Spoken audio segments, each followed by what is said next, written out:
s'exprimera à deux, si vous le permettez. On s'exprimera à deux parlementaires sur le sujet. Moi, je serai assez bref. Je suis un peu souffrant, mais je tenais vraiment à être présent aujourd'hui pour soutenir la note de politique générale importante de notre ministre de l'Asile et l'immigration. Moi, j'identifie vraiment, Madame la Ministre, notre gouvernement, notre majorité, comme une force politique de rupture par rapport à un certain nombre de politiques du passé. Et je pense que c'est très visible, évidemment, sur le plan socio-économique, avec des mesures telles que la suppression du chômage à vie. C'est vrai également en matière de sécurité, et c'est vrai en matière d'asile et d'immigration. Il y a là, et vous savez que j'ai pu négocier le volet asile et migration de l'accord de gouvernement, il y a là une vraie volonté de rupture avec le passé.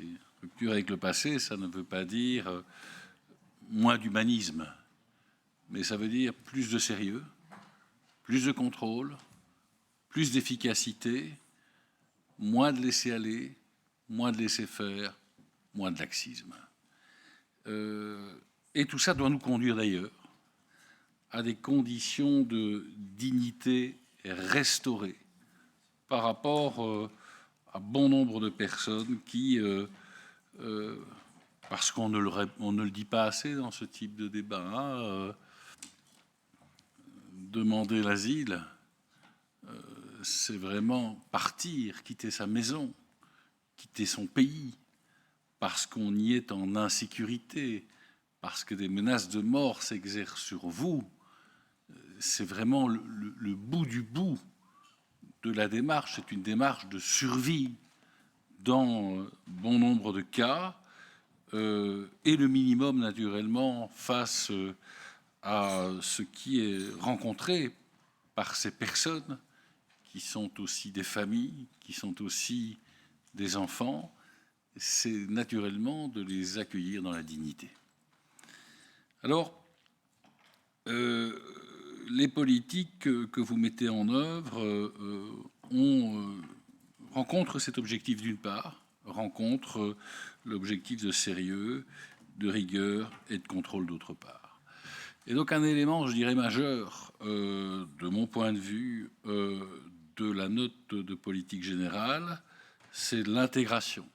Non pas l'intégration au sens large, sur lequel je reviendrai, ainsi que ma collègue Victoria, qui c'est un sujet sur lequel elle a beaucoup travaillé, les parcours d'intégration, même durant tes études, tu me le disais, tu as étudié en profondeur les différents parcours d'intégration. Mais là, je parle, Madame la Ministre, de l'intégration des services. Et ça, naturellement, c'est un élément qui doit nous conduire à plus d'efficacité, l'intégration du CGRA, de l'Office des étrangers, du Conseil du contentieux, dans le cadre d'un SPF asile-immigration.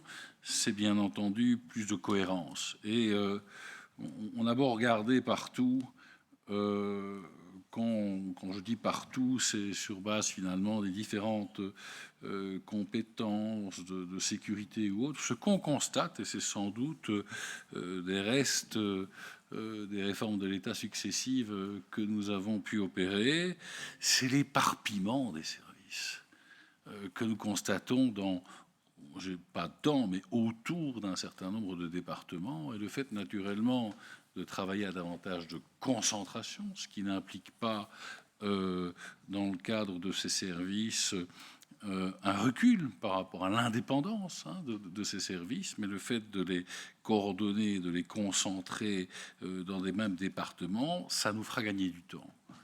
Et du temps en la matière, gagner du temps en la matière, on en a besoin, parce qu'il est clair que, un des objectifs et on le sait, hein, tous ceux d'entre nous qui sont allés visiter des centres faits d'asile ou des centres fermés, qui ont eu l'occasion de parler d'une part avec les représentants des services ou même directement aux demandeurs d'asile, ont pu constater que parfois on était face à des dossiers qui étaient traités depuis 3, 4, 5, 6 ans. Ça m'est arrivé de constater ce genre de situation. Et donc, naturellement, vous vous attaquez au délai de traitement. Et le délai de traitement, il est essentiel pour plusieurs raisons. On n'a pas naturellement les moyens qui nous permettent le luxe d'avoir des délais de traitement aussi importants. Et puis, par ailleurs, à un moment donné, pour les demandeurs, il faut que ça s'arrête. Il faut que la clarté soit faite. Là aussi, on est sur un point de dignité. On parlait des délais, du temps, mais il y a naturellement la réduction de la durée d'accueil. La réduction de la durée d'accueil, ça veut dire aussi des places qui se libèrent plus vite. Et ça, c'est important. Donc moi, je cerne, au-delà des éléments de continuité, parce que votre note de politique générale, on perçoit que c'est la deuxième, c'est pas la première. On voit qu'elle s'inscrit dans la continuité des politiques que vous avez déjà pu mettre en œuvre. Et je veux citer en particulier la révision des conditions d'obtention du groupement familial. Ça, c'était le grand pas de cette année 25, à parfaire encore, vous l'indiquez. Et donc, il s'agit naturellement de poursuivre vos politiques en la matière, mais je cerne la volonté sur 26 et 27 de veiller à optimaliser l'efficacité de vos outils. Et je pense naturellement qu'en début de législature, c'est un objectif essentiel à rencontrer. Alors, il y a évidemment, c'est le cas de votre politique, c'est le cas d'autres politiques, mais c'est sans doute, et on vous attend sans doute, non pas à la fin de la législature, mais tout au fil des trimestres qui vont s'écouler les uns derrière les autres, on va devoir, en effet, et vous allez avoir une forme de pression sur les épaules, constater l'efficacité de vos politiques. Et l'efficacité de vos politiques, vous le dites, elles vont se mesurer comment? Elle va se mesurer comment, l'efficacité de votre politique? En matière d'entrée, où ça doit diminuer. Vous citez le chiffre de 28% pour le dernier semestre, une diminution de 28%. Bon, on sait qu'il y a une tendance qui va dans ce sens-là sur le plan européen. Hein. Si on regarde les chiffres européens, on avait une tendance au premier semestre 25 à moins 23. N'en demeure pas moins qu'on fait mieux que la moyenne. On reste naturellement un des pays de l'Union européenne où il y a le plus de demandes aussi. Donc, c'est dire l'ampleur du travail qui est à accomplir, parce que nous restons tout de même aujourd'hui, à moins que vous me disiez le contraire sur l'évolution des derniers chiffres, un des pays européens du top 10 en matière de demande d'entrée et de demande d'asile. Et puis, l'efficacité de vos chiffres, et moi je serais partisan que, je ne sais pas, Monsieur le Président, chers collègues, ce que vous en pensez, mais moi je serais intéressé par le fait, Madame la Ministre, que chaque trimestre vous communiquiez, je sais que vous l'avez déjà fait, hein, je ne sais pas si vous le faites chaque trimestre, mais que vous puissiez communiquer chaque trimestre, en effet, sur l'évolution en termes d'entrée et sur l'évolution en termes de sortie. Je pense, si je le dis, c'est parce que, Madame la Ministre, on attend énormément de vous en termes de résultats. Et donc, on veut aussi faire comprendre à ceux qui nous ont donné leur confiance pour faire prendre ce virage aux politiques d'asile et d'immigration, qu'ils ont été entendus non pas seulement sur le plan sémantique, mais que nous transformons notre volonté en actes et en résultats concrets. C'est pour cette raison que j'estime qu'une communication plus régulière en termes d'entrée et de sortie serait la bienvenue. Alors, il y a naturellement, quand on parle de sortie, on parle de retour. Et il y a un élément de vos politiques qui n'est pas facile. Je le sais parce que je le côtoie au quotidien. Bon nombre des collègues ici aujourd'hui ont parlé du centre fermé de Jumet. Jumet, c'est à Charleroi. C'est à côté de chez moi. Et quand vous avez, pour un certain nombre de riverains, un centre fermé qui va accueillir des personnes qui doivent naturellement, compte tenu des réponses négatives à leurs demandes, retourner dans leur pays, ce n'est pas nécessairement agréable pour les riverains de se dire je vais avoir un centre fermé à côté de chez moi. Donc naturellement, sur le plan du permis, sur le plan dans l'environnement, sur le plan des questions de cohabitation, il y a beaucoup d'attention, mais il y a aussi besoin de beaucoup de pédagogie. Et donc moi j'explique au quotidien pourquoi j'ai soutenu l'installation de ce centre à Jumet. Parfois je suis bien reçu, parfois je suis mal reçu, mais en tout cas j'explique que si on veut vraiment faire prendre un virage à nos politiques, un virage d'efficacité, parce qu'on sait bien que le taux de réalisation, de concrétisation, le taux de concrétisation des OQT, Madame la Ministre, il faut que vous nous le rappeliez, il n'est pas suffisant. Ça aussi, ça doit être un des éléments du baromètre d'évolution, de concrétisation de nos nouvelles politiques, c'est le taux d'OQT concrétisé. Et j'explique alors à ce moment-là aux gens naturellement qui me posent des questions sur le sujet, pourquoi, même localement, on doit prendre notre part à cette politique fédérale si on veut, en effet, qu'il y ait des changements. Ça m'intéresserait, Monsieur le Président, puisqu'on est toujours dans ce type de débat sur les notes de politique générale, extrêmement liées au budget, mais ça nous permet parfois d'élargir, comme vous le disiez, un certain nombre de questions complémentaires.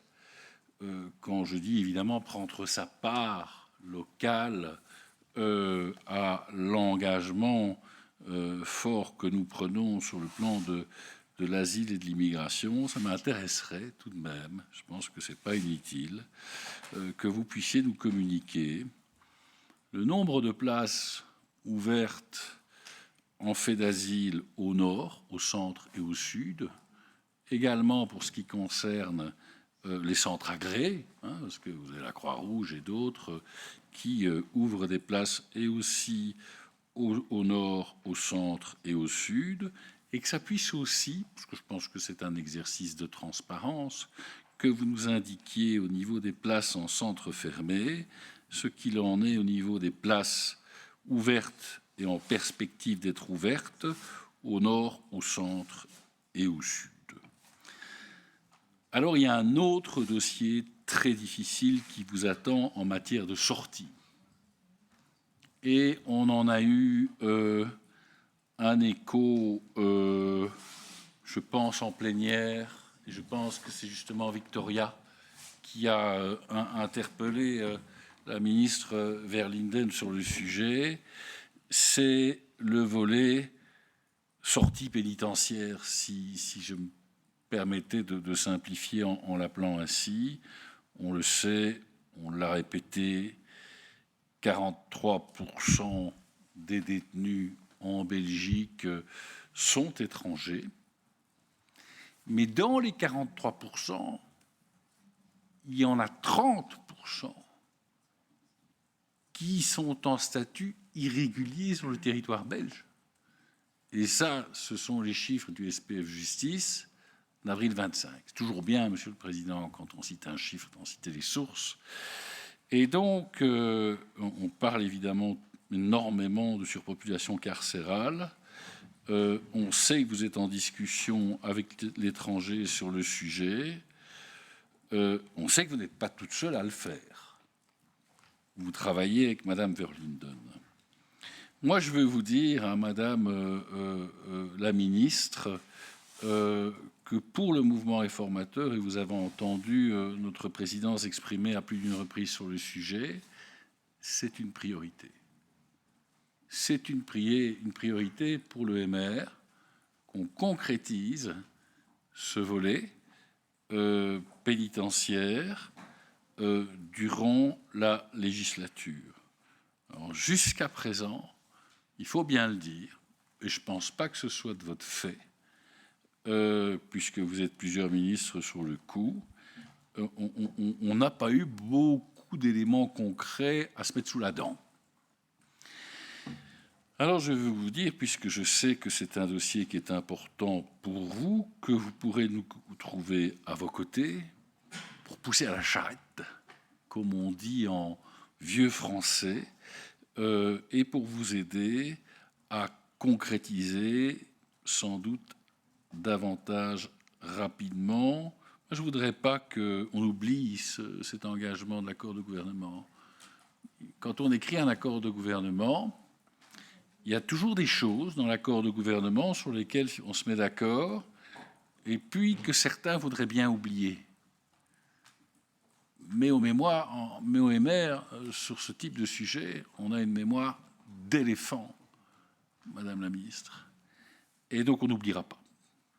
Et donc, on le rappellera à ceux qui feraient mine d'oublier que c'est aussi leur engagement, cette politique-là. Alors, il y a évidemment contenu, et ça je sais que tu en parleras, Victoria, aussi beaucoup, c'est l'élément d'intégration. Vous savez, le MR, il a été très isolé pendant 20 ans côté francophone, parce qu'il a essayé de secouer un peu les mentalités, au point où, à l'époque, il était... c'est pas nouveau hein, que le MR, sur un certain nombre de sujets, soit montré du doigt comme si c'était un parti extrémiste. Ça dure depuis 20 ans. Chaque fois qu'on dit quelque chose qui va dans le sens du bon sens, souvent on est montré du doigt avec un peu d'agressivité. Et vous savez, il y a 20 ans, ce qu'on disait en la matière, ça portait sur la question de l'intégration. Et on disait que nos politiques d'intégration étaient un échec.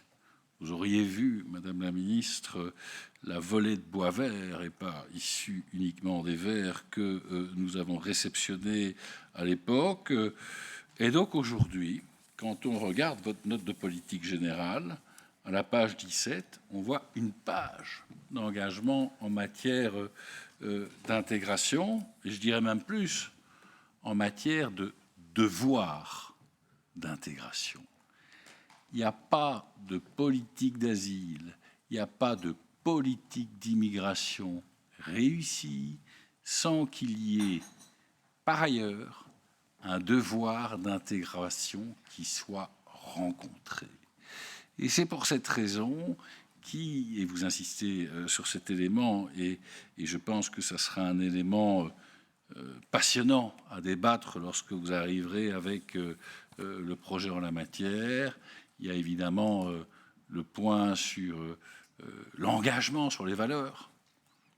Il y a quand même quelque chose, c'est la deuxième fois que ça arrive, qui m'interpelle. Vous parlez de l'intégration, l'engagement sur les valeurs. Dans l'accord de gouvernement, on avait cité la neutralité de l'État et l'égalité homme-femme. Et ça, je ne le retrouve pas. Et donc, je ne voudrais pas non plus que ce soit des éléments de valeur qu'on oublie. La neutralité de l'État, l'égalité homme-femme, pour nous, au MR, il n'y a pas de synonyme pour ça. Il faut vraiment que ces termes-là se retrouvent. Et puis,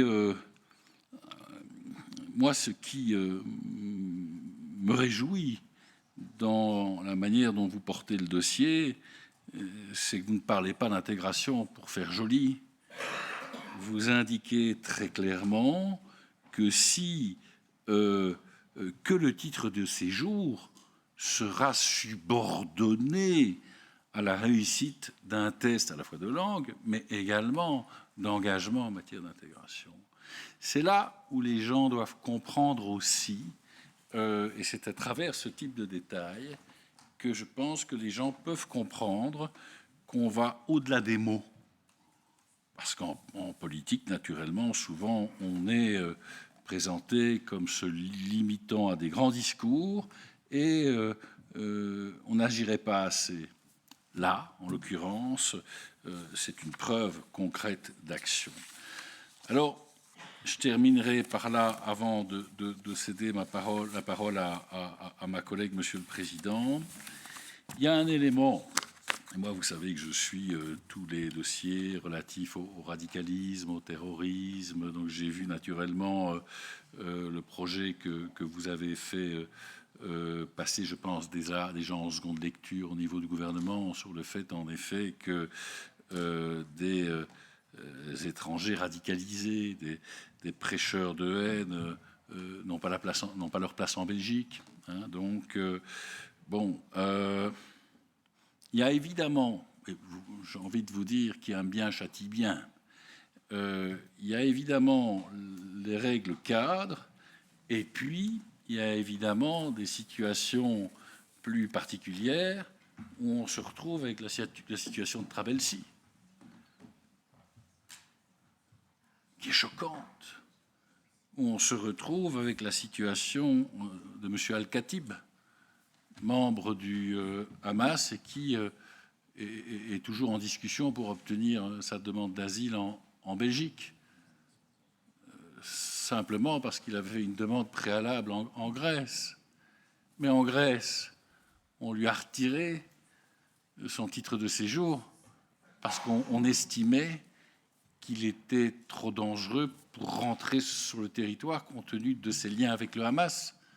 Mais ici, il est toujours en procédure.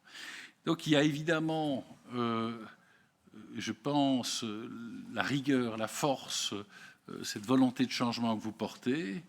Et puis il y a parfois des dossiers particuliers qui viennent rendre sans doute encore plus difficile la démonstration du changement radical que nous voulons. Quoi qu'il en soit, c'est une belle note de politique générale. Elle est dans la tonalité de la première et la volonté de transformer notre pays en la matière, de le transformer en étant toujours attentif à la dignité des demandeurs d'asile, à la dignité de la personne qui veut rejoindre la Belgique. Donc, nous nous y sentons bien aussi dans cette note parce qu'elle est étayée par de l'humanisme. Et nous pensons vraiment qu'il est possible de transformer nos politiques d'asile et d'immigration sans nous défaire de l'humanisme essentiel que nous portons en tant que libéraux. Je vous remercie.